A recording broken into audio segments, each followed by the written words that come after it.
Hello everyone. Today we will talk about how to fix the app of 8-ball ball. We will go to settings.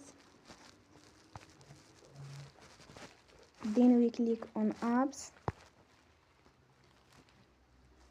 After that we will search the app 8-ball ball and we click. Then we will on for stop. After that we go to storage. Then we click on clear cache.